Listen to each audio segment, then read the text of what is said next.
Welcome to 99 TV. నేను బ్రహ్మనాయుడు. జగన్ కోటరీపై సాయిరెడ్డి వ్యాఖ్యల కలకలం. ఇప్పుడు వైఎస్ఆర్సీపీఏ కాదు, ఆంధ్రప్రదేశ్ రాష్ట్ర వ్యాప్తంగా చర్చానీయాంశం అవుతున్నటువంటి అంశం విజయసాయిరెడ్డి వ్యాఖ్యలు. విజయసాయిరెడ్డి అంటే ఒకప్పుడు జగన్మోహన్ రెడ్డి గారి కుడి భుజం. వైఎస్ఆర్ కేవీపీ ఎలాగో వైఎస్ జగన్ విజయసాయిరెడ్డి అలాగని చెప్పాలి. జగన్మోహన్ రెడ్డి గారు 2019లో అధికారంలోకి రావటం వెనక విజయసాయిరెడ్డి గారి బలమైనటువంటి కృషి ఉందని చెప్పాలి. అలాంటి సాయిరెడ్డి జగన్ వదిలి ఎందుకు వెళ్ళిపోయారు? కలలో కూడా వైకాపా క్యాడర్ ఊహించినటువంటి ఎపిసోడ్ విజయసాయిరెడ్డి వైసీపీకి రాజీనామా చేయడం, ఆయన రాజ్యసభ సభ్యత్వానికి రాజీనామా చేయడం, వైకాపా కోటరీ మీదే తిరుగుబాటు చేయడం. అయితే సాయిరెడ్డి గారి వ్యాఖ్యల్లో చాలా స్పష్టంగా ఒక అంశాన్ని గమనించవచ్చు. తనకింకా వైకాపా అధినేత మాజీ ముఖ్యమంత్రి జగన్మోహన్ రెడ్డి గారి మీద ప్రేమ తగ్గలేదు, అభిమానం తగ్గలేదు అని. ఎందుకంటే ఆయన నిన్న మాట్లాడుతూ లిక్కర్ స్కామ్కు సంబంధించి ఆంధ్రప్రదేశ్లో గత వైకాపా ప్రభుత్వంలో జరిగినటువంటి లిక్కర్ స్కామ్కు సంబంధించిన అంశాలు మాట్లాడుతూ జగన్మోహన్ రెడ్డి గారికి తెలిసి ఈ లిక్కర్ స్కామ్ జరిగుంటుందని నేనైతే అనుకోనని చెప్పేసి ఆయన మాట్లాడారు. అంటే జగన్మోహన్ రెడ్డి గారికి తెలియకుండానే లిక్కర్ స్కామ్ జరిగిందా? అది ఎట్లా పాసిబుల్ అవుతుంది? అంటే ముఖ్యమంత్రి అక్కడ డమ్మీ అనుకోవాలా అప్పుడు? లేకపోతే జగన్మోహన్ రెడ్డి గారి మీద ప్రేమతోటి ఆయన తప్పించే ప్రయత్నం సాయిరెడ్డి గారు చేస్తున్నారా? ఇది ఒక అంశం. అయితే మరొక అంశం, ఆ కోటరీ ఎవరు? ఆ కోటరీ జగన్ గారి చుట్టూ ఉండేటువంటి వ్యక్తులు ఎవరు? నిత్యం ఓ సజ్జల రామకృష్ణారెడ్డి గారు, ఓ వైవి సుబ్బారెడ్డి గారు, ఓ ధనుంజయ రెడ్డి గారు, ఓ కృష్ణమోహన్ రెడ్డి గారు, అదేవిధంగా పెద్దిరెడ్డి రామచంద్రారెడ్డి గారు, ఆయన కుమారుడు పెద్దిరెడ్డి మిథున్ రెడ్డి గారు. వీళ్ళే ప్రధానంగా కనిపిస్తారు. జగన్మోహన్ రెడ్డి గారికి చుట్టూ వలయంలో వీళ్ళే ఉంటారు. అలాంటి వాళ్ళను సైతం సాయిరెడ్డి టార్గెట్ చేశారు. ఎందుకు టార్గెట్ చేశారు? అయితే వాళ్ళలో ఎవరితోటి సాయిరెడ్డి గారికి పొసక్క బయటకు వచ్చారు? లేదా సాయిరెడ్డి గారిని పొమ్మలేక పొగపెట్టారా? తనకి ప్రత్యక్ష ఎన్నికల్లో పోటీ చేయడం ఇష్టం లేకపోయినా 2024 ఎన్నికల్లో జగన్మోహన్ రెడ్డి గారి కోసం నెల్లూరు నుంచి ఎంపీగా పోటీ చేసి ఘోరమైనటువంటి ఓటమిని చవి చూశారు. అప్పటికైనా రాజ్యసభ సభ్యుడిగా ఉన్నారు.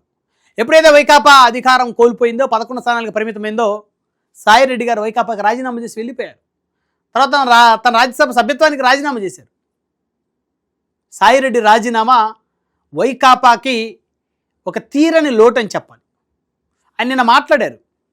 జగన్మోహన్ రెడ్డి గారికి నమ్మిన బంటులా ఉన్నా అన్నారు.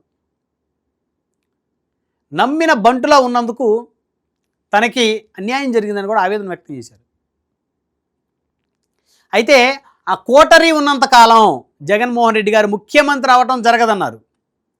అదేవిధంగా కూటమి కలిసి ఉన్నంతకాలం కూడా జగన్మోహన్ రెడ్డి గారికి ముఖ్యమంత్రి అయ్యేటువంటి అవకాశం రాదు అని కొండ బద్దలు కూడా చెప్పారు విజయసాయిరెడ్డి గారు. ఏదేమైనప్పటికీ సాయిరెడ్డి గారు అయితే ఒకటి క్లారిటీగా చెప్తున్నారు, జగన్మోహన్ రెడ్డి గారు ముఖ్యమంత్రి కావటం కళ అని. ఆయన ఎన్ని పాదయాత్రలు చేసినా మళ్ళీ ముఖ్యమంత్రి అవ్వలేడని చెప్తున్నారు. కారణం ఆయన చుట్టూ ఉన్నటువంటి కోటరీయే కారణం అని చెప్తున్నారు. ఆ కోటరీ ఉన్నంతకాలం, ఆ కోటరీని ఆయన ఎంకరేజ్ చేసినంతకాలం జగన్మోహన్ రెడ్డి గారు ముఖ్యమంత్రి అవ్వటం అనేది కళ అని చెప్పేసి సాయిరెడ్డి గారు చెప్తూ ఉన్నారు.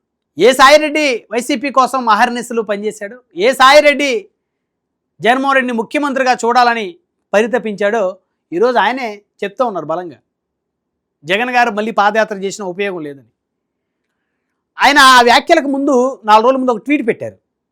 ఆ ట్వీట్ యొక్క ప్రధాన ఉద్దేశం, ఏదైతే వెనిజువేలా అధ్యక్షుడిని అమెరికా ఎత్తుకొచ్చేసిందో ఆయన ప్యాలెస్ నుంచి, ఆ అంశాన్ని ప్రస్తావిస్తూ మరి ఆయన చుట్టూతా నేవీ, ఎయిర్ ఫోర్స్, సైన్యం, ఇంటెలిజెన్సీ వర్గాలు, భద్రతా సిబ్బంది ఇంతమంది ఉన్నా ఎత్తుకొని వచ్చారంటే కారణం వాళ్ళందరూ అమ్ముడిపోయారు కాబట్టే ఆయన ఎత్తుకొని వచ్చారని.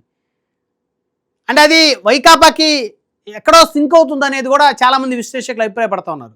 జగన్మోహన్ రెడ్డి గారి చుట్టూతా ఉన్న వాళ్ళలో ఎవరో అమ్ముడిపోయారు అని చెప్పేసి సాయిరెడ్డి గారి యొక్క అర్థం ఆ విధంగా వచ్చే విధంగా చెప్తా ఉన్న పరిస్థితి. సో ఇది విజయసాయిరెడ్డి గారి యొక్క ప్రధానమైనటువంటి ఆరోపణ, ఆవేదన అనాలి. ఆయన వ్యాఖ్యలు వైకాపా శ్రేణుల్లో కలకలను సృష్టిస్తున్నాయి. అంటే ఇప్పుడు వైకాపాలో కొత్తగా ఎవరన్నా చేరాలన్నా ఉన్నటువంటి నాయకులు కానీ, కొత్తగా వచ్చినటువంటి ఇన్ఛార్జీలు కానీ, లేదా వైకాపా నుంచి పోటీ చేయాలనుకున్నటువంటి యువకులు కానీ, యువనేతలు కానీ, పక్క పార్టీల అవకాశం నాకు ఇక్కడికి వద్దాం అనుకుంటున్న వాళ్ళు కానీ ఆలోచించుకునే పరిస్థితికి తీసుకొచ్చారు సాయిరెడ్డి గారు. ఎందుకంటే ఆయనే చెప్తున్నారు, చుట్టూ కోటరే ఉంది, ఆ కోటరే పార్టీ నాశనం చేస్తుంది, ఎవరిని రానివ్వరు, ఎవరిని ఏం చేయనీరు, వాళ్ళు అమ్ముడు పోయారని చెప్తున్నారు. వాళ్ళు ఉన్నంతకాలం జగన్మోహన్ రెడ్డి గారు ముఖ్యమంత్రి అవడం కళ అని చెప్తున్నారు. ఎన్ని పాదయాత్రలు చేసినా అది వర్కౌట్ అవుతుందని చెప్తున్నారు. అదేవిధంగా ఈ కూటమి కలిసినంతకాలం జగన్మోహన్ రెడ్డి గారు కానీ, వైకాపా కానీ అధికారంలోకి రావడం అనేది జరగదని చెప్పి సాయిరెడ్డి గారు చెప్తున్నారు. అయితే సాయిరెడ్డి గారు అన్ని వ్యాఖ్యలు చేసినా ఇప్పటి వరకు వైఎస్ఆర్ కాంగ్రెస్ పార్టీ నుంచి ఒక్కరు కూడా నోరు మాట్లాడిన పరిస్థితి లేదు. సాయిరెడ్డి వ్యాఖ్యలతో వైకాపా అట్టుడిగిపోతుంది. అంతర్మతంతో వైకాపా శ్రేణులు రగిలిపోతా ఉన్నారు. ప్రధానంగా జగన్ శిబిరం తలలు పట్టుకుంటుంది.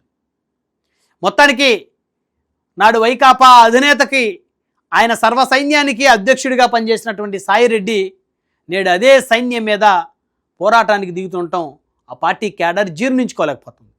చూద్దాం సాయిరెడ్డి ఎంత దూరం వెళ్తారో వైకాపా మీద.